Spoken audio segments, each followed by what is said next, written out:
Bienvenido a este espacio profético que edifica, exhorta y consuela, como lo dice Primera de Corintios 14:3. Estoy aquí en compañía de mi amada esposa. Dios le bendiga. ¿Cómo le pareció el programa? Muy bueno, de verdad que el Señor nos dé la sabiduría, tanto para ser medio de llevarle a usted la palabra con la guía del Espíritu Santo y a la vez que usted también pueda tener la sabiduría de entender lo que estamos hablando aquí. Amén. ¿Hay alguna pregunta más? Sí, claro. Tenemos una pregunta muy importante y es, ¿hay algún beneficio para la vida de una persona que tenga conocimiento bíblico del cielo y del infierno? Que sea algún beneficio para la persona. ¿Tiene conocimiento bíblico? Sí.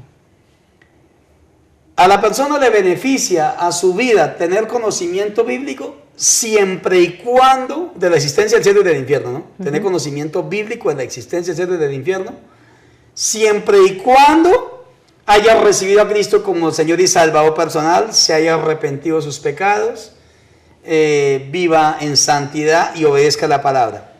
No le beneficia en nada a su vida el tener conocimiento bíblico si no ha recibido a Cristo como el Señor y Salvador de su vida, vive en el pecado, le gusta el pecado, tiene conocimiento bíblico de la existencia del cielo y del infierno, pero le gusta el pecado, permanece en el pecado, continúa en el pecado, no lo deja por más que los pastores le digan, y la Biblia.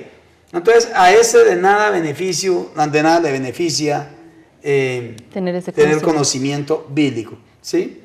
Hay gente que tiene conocimiento bíblico del cielo que le espera a los que son de Cristo, y del infierno tormento que le espera a los que no son de Cristo.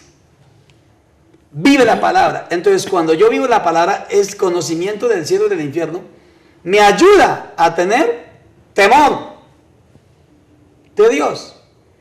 Pero hay otros que saben perfectamente de la Biblia que hay cielo y infierno y lo que les espera al inconverso, pues no tienen ellos mismos temor a Dios, ¿sí?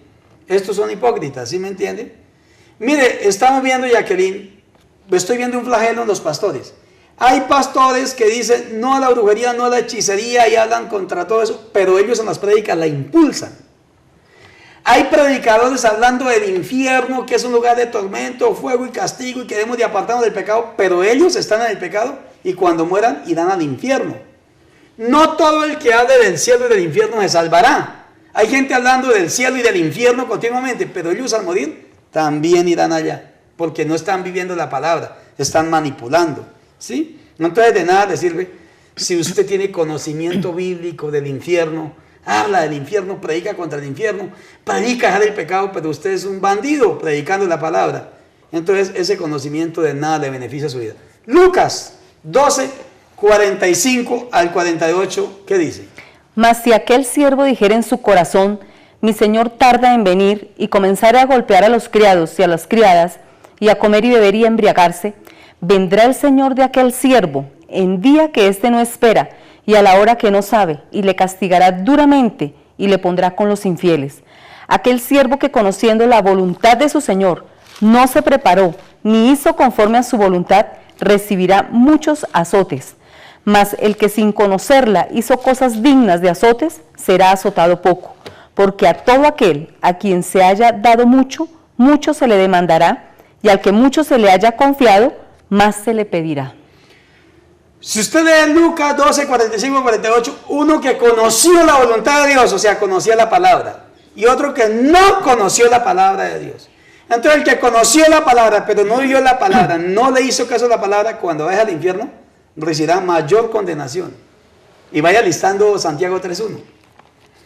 Pero el que fue al infierno sin oír nada de Dios, sin saber que había infierno, será azotado poco en el infierno. ¿Sí ve? Entonces, óigame bien, el conocimiento de la existencia del infierno y del cielo me ayuda a mi vida, me sirve, siempre y cuando me conduzca a tener temor a Dios, siempre y cuando Cristo sea mi Señor y Salvador, siempre y cuando viva apartado del pecado. Pero el conocimiento bíblico del cielo y del infierno de nada me sirve, o antes más me martiriza, ¿sí? Si yo vivo en el pecado, ¿sí? En el infierno hay multitudes de personas en el Hades infierno, en estos momentos, en tormento, fuego y castigo, que cuando estaban vivos en la tierra sabían por la Biblia la existencia del cielo y del infierno, pero nunca obedecieron la palabra de Dios. Y están allá y sabían. Pero en el infierno también hay personas que cuando estuvieron vivas en la tierra nunca supieron de ese lugar. Pero este es azotado menos, lo dice Lucas 12, 45 y 48. ¿Sí? En conclusión, en el infierno hay gente que en la tierra ignoró del infierno y del cielo, pero también en el infierno hay gente muchos que conocían que existía ese lugar, pero nunca lo obedecieron. Pero también dice Romanos 2 que en el día del juicio final nadie tendrá excusa, dice Romanos 2. ¿Qué dice Santiago 3.1? Hermanos míos, no os hagáis maestros muchos de vosotros, sabiendo que recibiremos mayor condenación. Cuando nos hacemos maestros, muchos de nosotros, y no oímos la palabra, mayor condenación. Ahí habla de mayor condenación. Entonces, conclusión. A usted le beneficia tener conocimiento bíblico del cielo y del infierno, siempre y cuando tenga temor a Dios. Pero hay unos que tienen mucho conocimiento bíblico del cielo y del infierno y continúan el pecado, roban, hacen tranzas, en adulterio, fornican, adulteran. Entonces ese conocimiento antes los vas a enjuiciar más, ¿sí? De nada les servirá si no tienen temor a Dios. Bueno, tenemos otra pregunta. Un predicador cristiano dijo que la más grande recompensa y galardón de los creyentes será la salvación eterna. Sí. ¿Eso es verdad? Vuelve y repítemela. Un predicador cristiano dijo que la mayor y la más grande recompensa y galardón de los creyentes será la salvación eterna. ¿Esta afirmación es verdadera? Falso. La salvación no es una recompensa. Que eso viene en claro. Que usted se gana por sus propios méritos. Ni es un galardón. Entonces, ¿qué es la salvación? La salvación es un regalo de la maravillosa gracia de Dios. ¿Sí? Es la gracia de Dios. No la merecemos por nuestros propios méritos. Ni la podemos alcanzar con nuestro dinero. ¿Sí? La salvación no fue que yo me la gané. Cuando se habla de recompensa, dice la salvación es la más grande recompensa, es que dice el predicador. Quiere decir que una recompensa es algo que yo me gano, ¿no? Entonces yo no me gano la salvación porque si digo, me dieron de recompensa este folder, quiere decir que me lo gané. Entonces yo me ganaría la salvación. ¿Sí? Galardón es que me lo gané. Si digo este computador me lo dieron por ser buen empleado, es porque me lo gané. Hice méritos. ¿Hice qué? Méritos. Entonces, la salvación yo no hice méritos para ganarme. La salvación es 100% de Cristo y su obra que hizo en sacrificio en la cruz de Calvario. Efesios 2, 8, 9. Porque por gracia sois salvos, por medio de la fe, y esto no de vosotros, pues es don de Dios, no por obras, para que nadie se gloríe. Porque por gracia sois salvos. ¿Sí ve? Gracia. Es un favor inalcanzable de Dios. Fruto de la misericordia de Dios, es el favor de Dios. La gracia no la podemos alcanzar. No por obras, que usted esté haciendo obras. Hay unos que están haciendo romerías. 10, 15 pasos para salir de la iniquidad. Romerías para cristianos evangélicos. Para ser perdonados. No por obras, entonces se llama hacer obras. ¿Sí? No hagamos romerías ni ritos. Arrepintámonos de corazón. Pidámosle perdón a Cristo.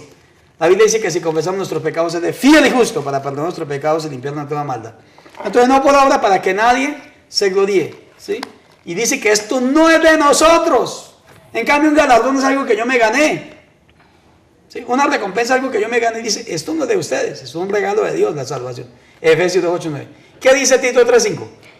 Nos salvó, no por obras de justicia que nosotros hubiéramos hecho, sino por su misericordia, por el lavamiento de la regeneración y por la renovación en el Espíritu Santo. Nosotros hemos sido llamados, hemos sido salvos, ya somos salvos, para hacer buenas obras. ¿Sí? La salvación no me la gano yo por una obra que yo hago. ¿Sí? Pero yo ya es que soy salvo, debo de hacer buenas obras. Las buenas obras que yo hago no es para ganar salvación, es para ganar recompensa en el tribunal de Cristo. Segunda de Corintios 5:10 dice que es necesario que todos nosotros comparezcamos ante el tribunal de Cristo para que cada uno reciba según lo que haya hecho mientras está en el cuerpo, sea bueno o sea malo. Primera de Corintios 3:11 al 15 habla de que un día va a haber unas recompensas y las obras de creyentes saldrán a luz. Y allá unos ganarán recompensa y otros no. Son creyentes salvos ganando o perdiendo recompensa. ¿Sí? Somos rescatados no por obra ni por dinero. ¿Qué dice 1 de Pedro 1:18 al 20? Sabiendo que fuisteis rescatados de vuestra vana manera de vivir, la cual recibisteis de vuestros padres, no con cosas corruptibles como oro o plata, sino con la sangre preciosa de Cristo, como de un cordero sin mancha y sin contaminación, ya destinado desde antes de la fundación del mundo, pero manifestado en los postreros tiempos por amor de vosotros. ¿Qué viene en claro? La salvación, conclusión, es un regalo de la maravillosa gracia de Dios. Es una obra que hizo Jesús en la cruz de Calvario, la obra más maravillosa cuando derramó su sangre. No la podemos ganar, no la podemos comprar. Tenga en cuenta, 1 de Pedro 1:18 al 20, usted no puede comprar los milagros de Dios con su dinero, usted no puede rescatar a otro con su dinero. Tenga en cuenta el Salmo 49, tenga en cuenta Hechos 8:18 al 24. Su dinero no sirve para alcanzar la salvación. ¿Sí? Yo no encuentro pacto de dinero en la Biblia. Sí hay que diezmar, sí hay que ofrendar, sí hay que dar, pero no llamemos al dinero pacto. Fuimos rescatados no con plata ni oro, sino con la sangre preciosa de Cristo. Entonces, ese concepto de que dice el predicador, que la salvación, dice el predicador, es una recompensa y galardón que nos ganamos los creyentes, es totalmente falso. Entonces, ¿qué es la salvación? Es un regalo gratuito, la maravillosa gracia de Dios. Ahí lo dice Tito 3:5, Efesios 2:8-9, 1 de Pedro 1:18 al 20, Romanos 3, Romanos 4, todo eso lo va a entender. Esa partecita me parece muy, muy importante, y también reiterar que, bueno, la salvación es un regalo gratuito, pero a la vez, no porque es un regalo gratuito, me da pie para yo hacer lo que quiera con esa salvación. Sí. O sea, hay unos límites que Dios pone para que yo no me vaya a desbocar. Claro. Entonces, la salvación la tengo, pero sí debo cuidar esa salvación. Amén. Hay unos que están convirtiendo la gracia en libertinaje. ¿Sí? Otros en un legalismo férreo, régimen. Yo no estoy de acuerdo en un legalismo cerrado, porque el legalismo es enemigo de la gracia de Dios. Y ese fue el evangelio pervertido de que habla Gálatas. O sea, Cristo más obras para ser salvo. Cristo más los ritos de la ley. Entonces hoy en día hay creyentes, escúcheme televidentes, escuchen lo que voy a decir. La iglesia contemporánea en nuestros días está llegando a un punto donde está desconociendo el sacrificio que hizo Jesús en la cruz de Calvario.